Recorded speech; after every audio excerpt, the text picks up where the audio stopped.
Well, hey YouTube, this is Brandy with Brandy Lee's Boutique and Alterations here.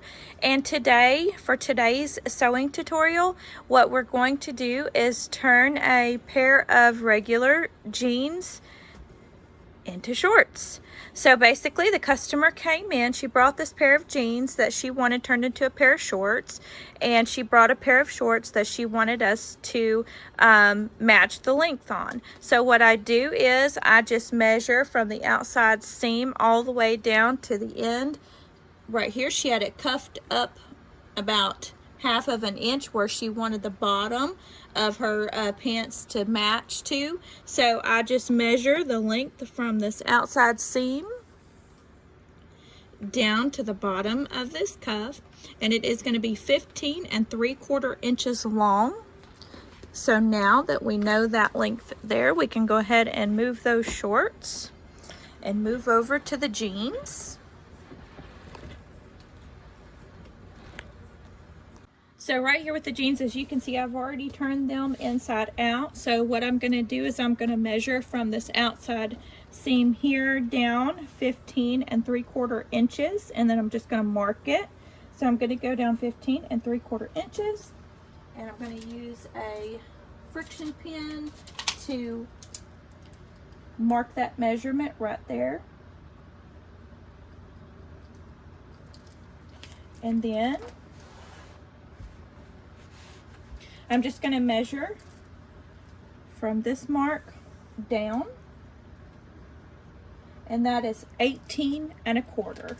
So now I'll know what to cut the length of this one as well. So 18 1/4 is going to be to the bottom of the hemline. So we've got to allow a seam allowance on this right here. So what we're going to do is come down an inch from this, because I want an inch seam allowance so that I can roll that hem half of an inch and then half of an inch again. So it'll be a rolled hem right there. Okay, so you can see where I have marked my 18 1/4 inch right here, and then this is going to be the bottom of my hemline, and it's going to look just like the bottom of this hem right here. So I come down 1 inch from this mark right here, and then this is going to be my cut line right here, and this is going to be the allowance that I have. I'm going to go up half of an inch, fold it half of an inch, and then I'm going to fold it another half of an inch to give us this line right here as our bottom hem. So what I'm going to do is I'm going to go ahead and cut here, go ahead and get the other side measured and cut, and then we will move on from there. Okay, so I have gone ahead and I've done all my measurements here and here, and I have cut off what we needed to get rid of.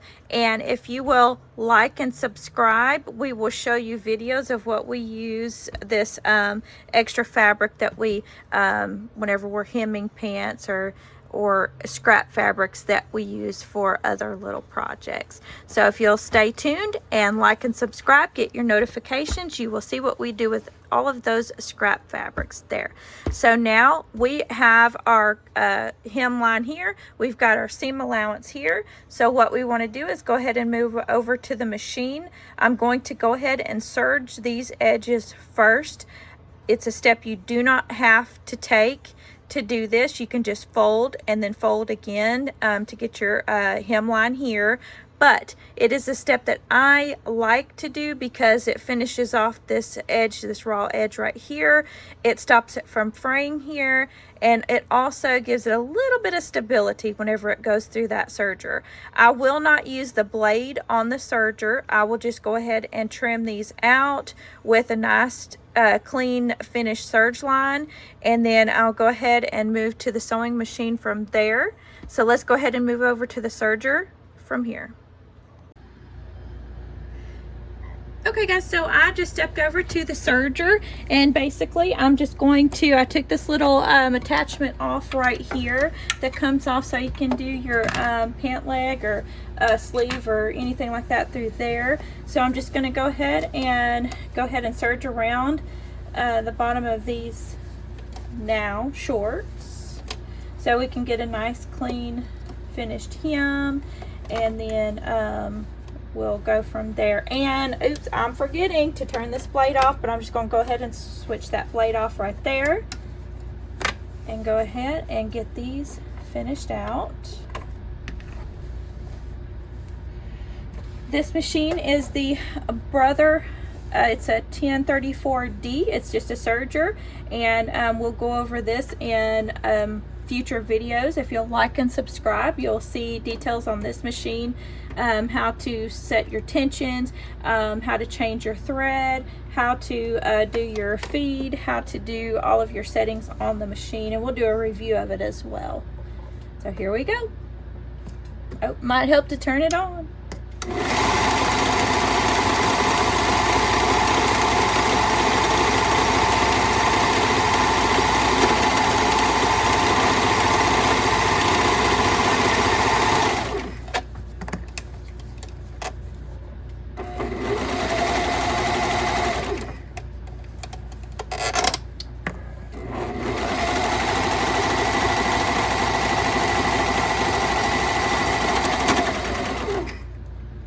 I'm just going to trim this little extra thread right here. If I had the blade attachment on, it would trim that off as it went through, but because I don't have that turned on, I don't want that getting stuck inside there and causing any issues with it.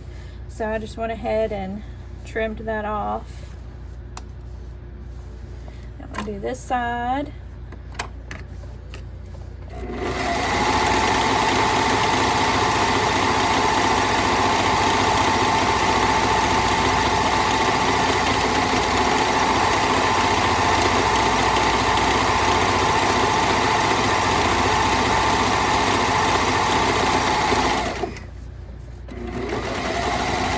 Trim this side.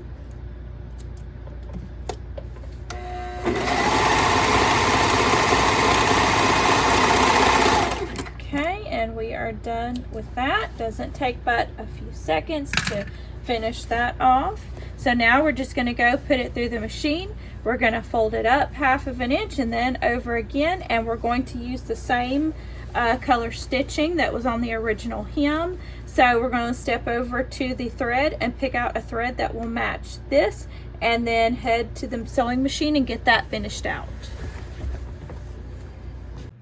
Okay, so we are here at these threads right here. These are all denim threads, and we will go over these in videos to come. If you will like and subscribe, we will go over what threads I use for what, but as of right now, getting these shorts finished out, I'm going to go ahead and use this little silver thread right here and the bobbin for it. And this is a denim thread, so it's a little bit of a thicker weight thread, and you can kind of tell that. But we're going to go ahead and move over to the machine, get that threaded up, and then we'll go ahead and finish these shorts out.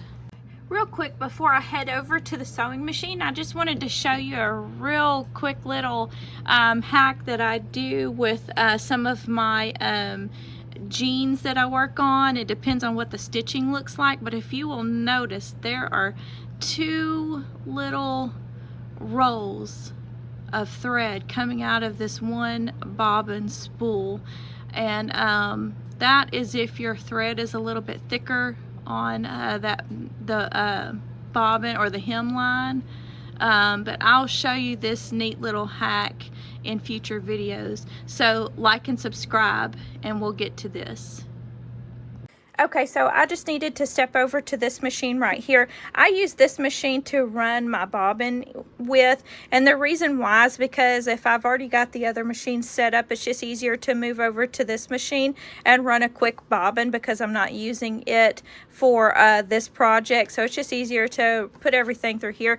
But the thread that I was referring to with that double thread coming out of that bobbin, you can see where I had it set up right here, and I will it's a neat little hack that it's pretty neat. It's pretty cool. I keep saying neat, but if you will like and subscribe, you'll see future videos of how I wind the bobbin for that. You can see the 2 spools there.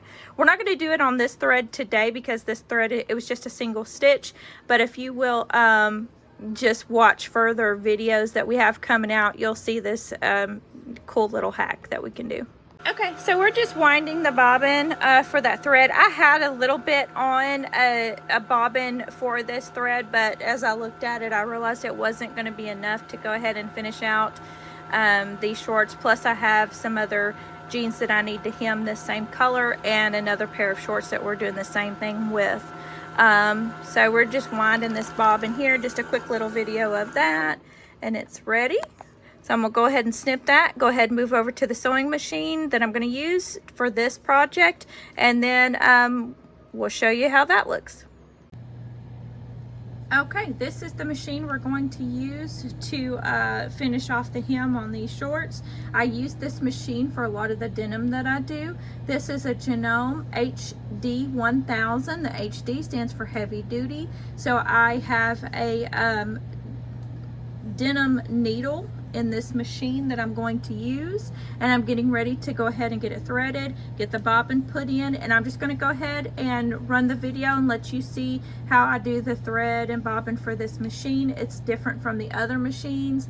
It's not hard, it's just different. They're all different, but you'll see how this process is, and then in future videos we will do a review of this machine, and we will do detailed step-by-step instructions on how to thread it and bobbin and all of that stuff like that.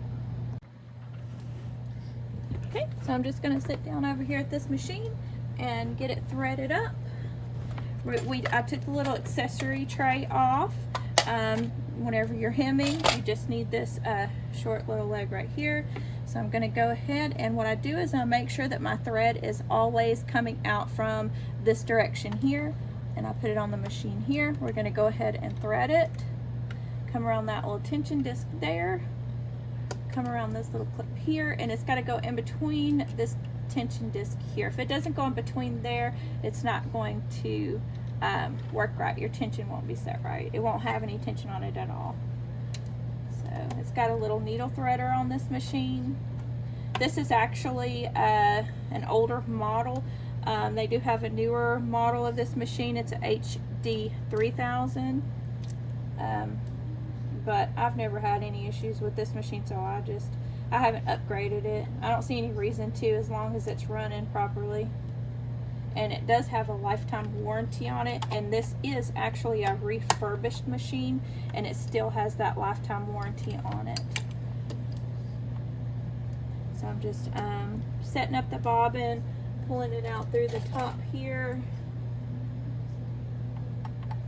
So it is now ready to go, and I just kind of trim some of this excess thread off.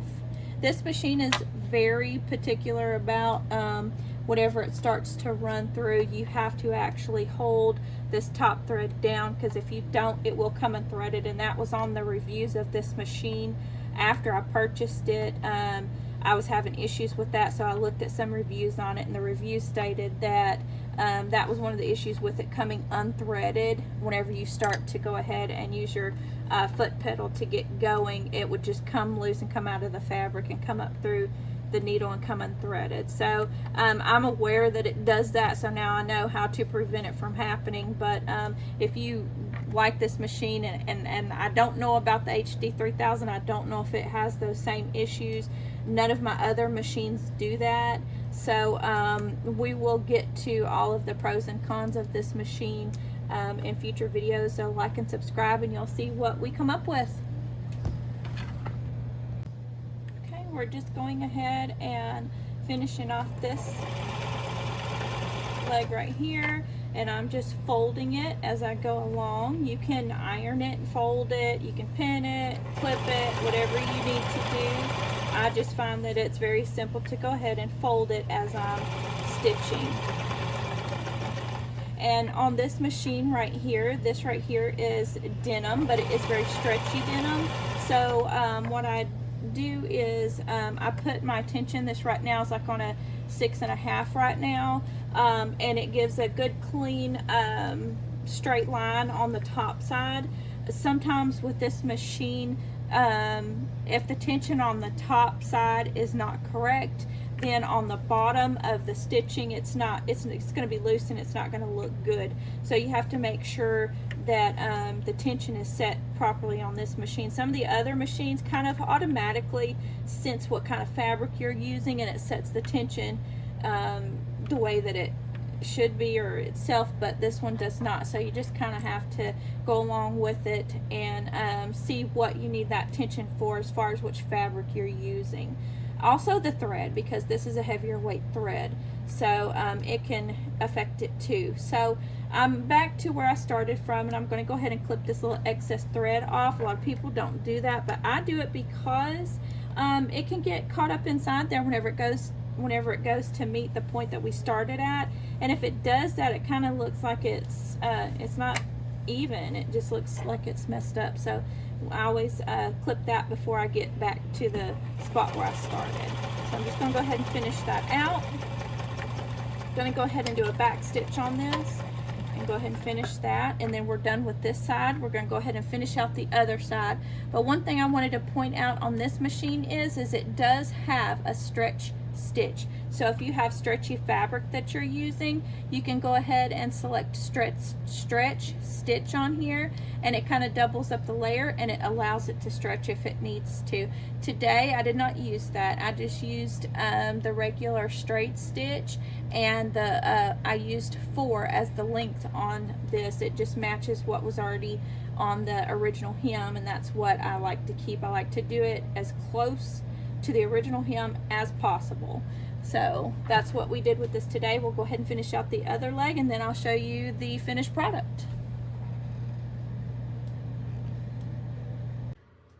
Okay, so here is the finished product. We went from a pair of jeans to a pair of denim shorts. So basically it is a simple process. It is the same exact thing as hemming. We just cut off more and then did the same exact thing on the hemline, and you can see how that hemline looks here, and on the inside as well there. So it's a nice clean finished edge. The stitching looks good. The stitching matches this that we've got going on here, the original factory hem or stitching. So that's basically it, and that pair of shorts is done, and you see we have another one to go and a pile here to finish up. But if you will like and subscribe, you will see future videos of how we do sewing tutorials and things like that, and then reviews on the machines and all of that good stuff. We do have a review out on the Baby Lock Jazz 2 if you want to see that video, and then we have more to come, as well as just some products that we have here in the store. Thank you, YouTube, and we will see you soon. Have a blessed day.